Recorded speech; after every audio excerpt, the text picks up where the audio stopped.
बनाना egg रोटी। बालनगर के गांव में एक फैक्ट्री में सुदेश काम कर रहा था।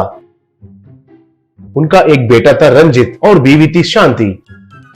शांति रोटी अच्छे से बनाती थी। रंजित डिग्री में शामिल होने के समय पर सुदेश को हार्ट अटैक आकर अचानक से मर गया।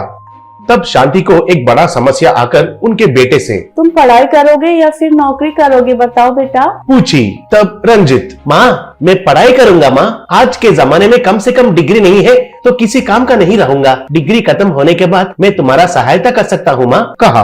तब शांति, ऐसा है तो ये घर चलाने में और तुम्हारे पढ़ाई के लिए मुझे कमाना होगा। उसके लिए मुझे तो केवल रोटी बनाने का विद्या ही आता है। जब तुम्हारे पिता जीवित थे तब एक दिन रवि अंकल फैक्ट्री में एम्प्लॉयज के लिए रोटी सप्लाई करने वाला चाहिए कहकर बोले थे। तुम एक बार जाकर रवि अंकल से ये बात पूछ कर आओ बेटा, बोली। तब रंजित, ठीक है माँ, कहा।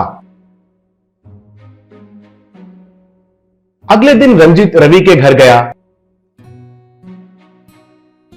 रवि रंजित को देखते ही, आओ आओ रंजित, कैसे हो, माँ कैसी है, पूछा। तब रवि, माँ तो ठीक है अंकल। अंकल आप थोड़े दिन पहले रोटी सप्लाई करने वाले के लिए देख रहे हैं कहकर सुना, कहा। तब रवि, हाँ हाँ, तुम्हारे पिता से कहा था हमारे वर्कर्स के लिए रोटी बनाकर सप्लाई करने वाले कोई है तो बताओ कहकर पूछा, लेकिन बाद में वो मिल गया था, लेकिन अब वो छोड़ दिया और फिर से देख रहे हैं, कोई है क्या, पूछा। तब रंजित, माँ ये बात आपसे पूछने के लिए ही मुझे भेजी थी, शायद वो रोटी बनाकर सप्लाई करने के लिए देख रही है, कहा। तब रवि, ओ ऐसा है क्या, वेरी गुड, ऐसा है तो बहुत अच्छा है, तुरंत जाकर माँ से पूछ के बताओ, कहा। तब रंजित घर आकर रवि अंकल ने जो कहा वो माँ से कहा।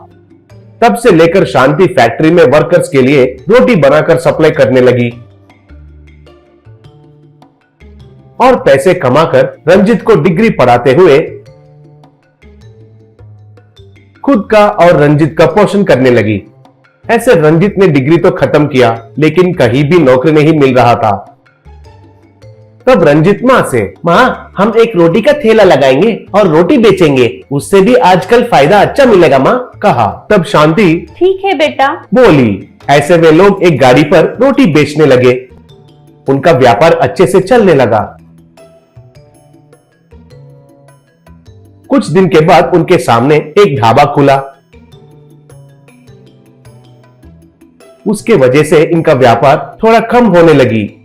एक दिन शांति रंजित से, ऐसा है तो आगे कैसे व्यापार करेंगे बेटा, बोली।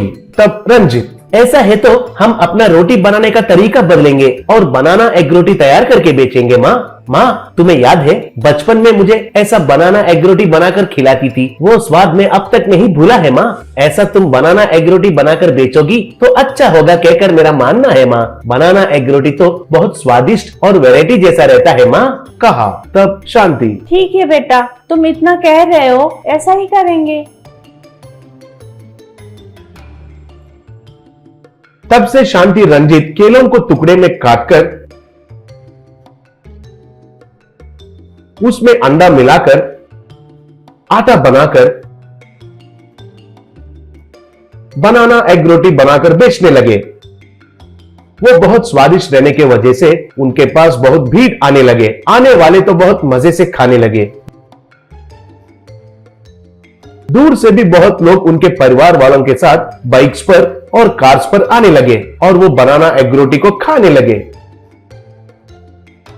एक आदमी, मैं तो अब तक बड़े बड़े होटल्स में बहुत सारे आइटम्स खा चुका हूं, लेकिन ये बनाना एग रोटी जैसा मजेदार खाना अब तक नहीं खाया, इसका स्वाद तो नेक्स्ट लेवल में है, कहा। ऐसा उनका व्यापार अच्छे से चलकर बहुत पैसे कमाए। बनाना एग रोटी बहुत मशहूर बन गया। ऐसे वे लोग एक होटल लगाए। आए पैसों से एक अच्छा सा घर भी खरीदे।